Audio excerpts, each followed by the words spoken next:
Battery ഇല്ല. Hi friends, അപ്പോൾ ഇതുപോലുള്ള എമർജൻസി സിറ്റുവേഷൻസിൽ ഇപ്പോൾ എമർജൻസി അല്ല, കറണ്ട് ഉണ്ട്. അപ്പോൾ എന്തായാലും ഇതുപോലുള്ള എമർജൻസി സിറ്റുവേഷൻസിൽ നമ്മുടെ ഫോണിൻ്റെ ചാർജ് തീർന്നു പോയാൽ നമ്മൾ ചാർജ് ആക്കാനായിട്ട് യൂസ് ചെയ്യുന്ന ഒരു സാധനമാണ് ഈ പവർ ബാങ്ക് എന്ന് പറയുന്നത്, അല്ലേ?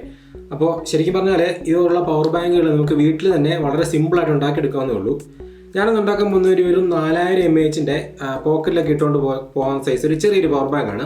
ഇതേസമയം ഇത് മാറ്റിയിട്ട് നിങ്ങൾക്ക് ഇപ്പോൾ ഒരു 10,000 mAh അല്ലെങ്കിൽ ഒരു 20,000 mAh പവർ ബാങ്ക് ഉണ്ടാക്കണമെങ്കിൽ തന്നെ വളരെ സിമ്പിളായിട്ട് വീട്ടിൽ ഉണ്ടാക്കിയെടുക്കാം. ഓക്കെ, അപ്പോൾ ഇന്ന് നമ്മൾ നോക്കാൻ പോകുന്നത് എങ്ങനെ നമുക്ക് സിമ്പിളായിട്ട് ഒരു പവർ ബാങ്ക് ഉണ്ടാക്കിയെടുക്കാമെന്നാണ്. ഓക്കെ, അപ്പോൾ നമുക്ക് ആദ്യം എന്തൊക്കെ സാധനങ്ങളാണ് ആവശ്യമുള്ളത് നോക്കാം.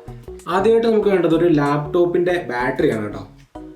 ലാപ്ടോപ്പിൻ്റെ ബാറ്ററി എന്ന് പറഞ്ഞാൽ കഴിഞ്ഞ വീഡിയോ നശിപ്പിച്ച ലാപ്ടോപ്പ് നശിപ്പിച്ചൊന്നുമില്ല കേട്ടോ, നല്ല സേഫായിട്ട് തന്നെയുണ്ട്, ഒരു പ്രശ്നമില്ല. അപ്പോൾ ഒരു ലാപ്ടോപ്പിൻ്റെ ബാറ്ററിയാണ് നമുക്ക് വേണ്ടത്.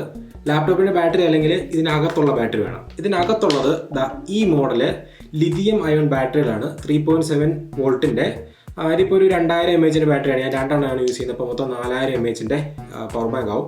അപ്പോൾ 3.7 വോൾട്ടിൻ്റെ lithium ion battery, lithium polymer battery ആണെങ്കിലും കുഴപ്പമൊന്നുമില്ല. എന്തായാലും ഇതുപോലുള്ള പഴയ ലാപ്ടോപ്പിൻ്റെ ബാറ്ററികൾ ഉണ്ടെങ്കിൽ ഇത് നമ്മൾ അഴിച്ചെടുക്കുകയാണെങ്കിൽ ഇതിനകത്തൊരു 4-5 എണ്ണമായിരിക്കും ഇതുപോലത്തെ ബാറ്ററി ആയിരിക്കും വെച്ചേക്കുന്നത്. അപ്പോൾ അങ്ങനെ നമുക്ക് സ്കാൻ ചെയ്യാവുന്നേ ഉള്ളൂ. എന്തായാലും അത് നമുക്ക് ആവശ്യമുണ്ട്. പിന്നെ നമുക്ക് ആവശ്യമുള്ളത് ഇതുപോലത്തെ ഒരു പവർ ബാങ്കിൻ്റെ സർക്യൂട്ട് ബോർഡാണ്. ഇത് നമുക്ക് ഇലക്ട്രോണിക്സ് സ്റ്റോറിലൊക്കെ മേടിക്കാൻ കിട്ടും. അതല്ലെങ്കിൽ ലിങ്ക് ഞാൻ ഡിസ്ക്രിപ്ഷനിൽ ഇട്ടിട്ടുണ്ട്. നമുക്ക് ആമസോണിൽ നിന്നോ ഫ്ലിപ്കാർട്ടിൽ എവിടെയാണെങ്കിലും നമുക്ക് ഇതുപോലെ പവർ ബാങ്കിൻ്റെ സർക്യൂട്ട് ബോർഡ് എന്ന് പറഞ്ഞാൽ സെർച്ച് ചെയ്യാൻ നമുക്ക് മേടിക്കാൻ പറ്റും.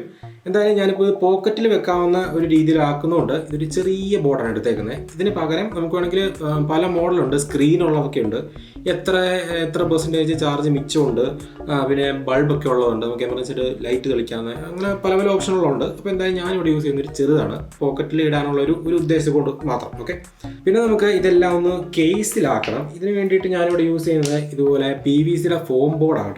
ഇതുപോലെ ഞാനിപ്പോൾ ബോർഡ് ഇവിടെ 3 കട്ട് ചെയ്ത് വെച്ചിട്ടുണ്ട്. ഇതുപോലെ PVC ഫോം ബോർഡുകൾ യൂസ് ചെയ്താണ് നമ്മൾ ഇതിനുള്ള പെട്ടി ഉണ്ടാക്കാൻ പോകുന്നത്.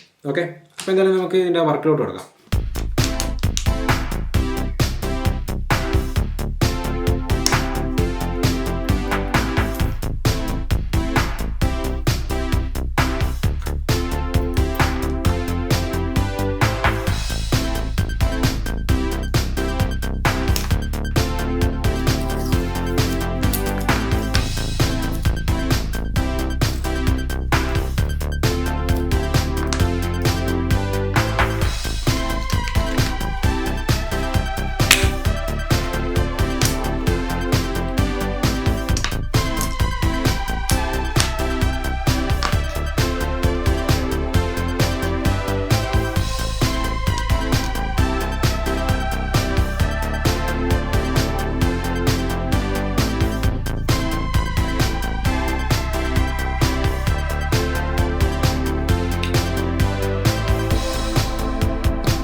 ഓക്കെ, അപ്പോൾ നമ്മുടെ പവർ ബാങ്ക് നമ്മളിവിടെ കംപ്ലീറ്റ് ചെയ്തിട്ടുണ്ട്. വളരെ ചെറിയായിട്ട് പോക്കറ്റിൽ നടക്കാൻ പറ്റിയ ചെറിയൊരു പവർ ബാങ്ക്.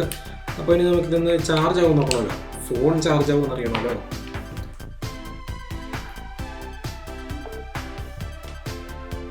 ഓക്കെ, അപ്പോൾ നമ്മുടെ ഫോണും അടിപൊളിയായിട്ട് ചാർജ് ആവുന്നുണ്ട്, ഒരു പ്രശ്നമില്ല.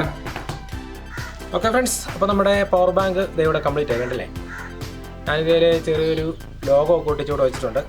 എന്തായാലും ഇതിപ്പോൾ നമുക്ക് പോക്കറ്റിൽ ഇട്ടുകൊണ്ട് നടക്കാൻ പറ്റിയ ടൈപ്പ് ഒരു 4000 mAh ഒരു ചെറിയൊരു പവർ ബാങ്ക്. ഞാനിപ്പോൾ അത് യൂസ് ചെയ്യുന്ന ഒരു 2 ബാറ്ററിയും ഒരു ബോർഡ് മാത്രമേ യൂസ് ചെയ്തിട്ടുള്ളൂ. ഇനി പകരം നമുക്ക് ഇതിൽ ഒരു 10 ബാറ്ററിയാണ് യൂസ് ചെയ്യുന്നതെങ്കിൽ ഇതൊരു 20,000 mAh പവർ ബാങ്ക് ആവും. അപ്പോൾ നമുക്ക് നമ്മുടെ ഇഷ്ടത്തിന് ഏത് സൈസിൽ വേണമെങ്കിലും ഉണ്ടാക്കാൻ പറ്റും. അപ്പോൾ കാര്യങ്ങളൊക്കെ ഇത്ര ഉള്ളതെന്ന് മനസ്സിലായില്ലേ. ആർക്ക് വേണമെങ്കിലും വീട്ടിൽ നിന്ന് ഉണ്ടാക്കിയെടുക്കാൻ പറ്റിയ ഒരു സിമ്പിളായിട്ടുള്ള സാധനമാണ് ഈ പവർ ബാങ്ക്. അപ്പോൾ എന്തായാലും ഇതിനെക്കുറിച്ച് എന്തെങ്കിലും സംശയങ്ങളോ ഉണ്ടാക്കുന്നതിൽ എന്തെങ്കിലും സംശയങ്ങളൊക്കെ ഉണ്ടെങ്കിൽ തീർച്ചയായിട്ടും കമൻറ്റ് ചെയ്ത് ചോദിക്കാനായിട്ട് മറക്കണ്ട.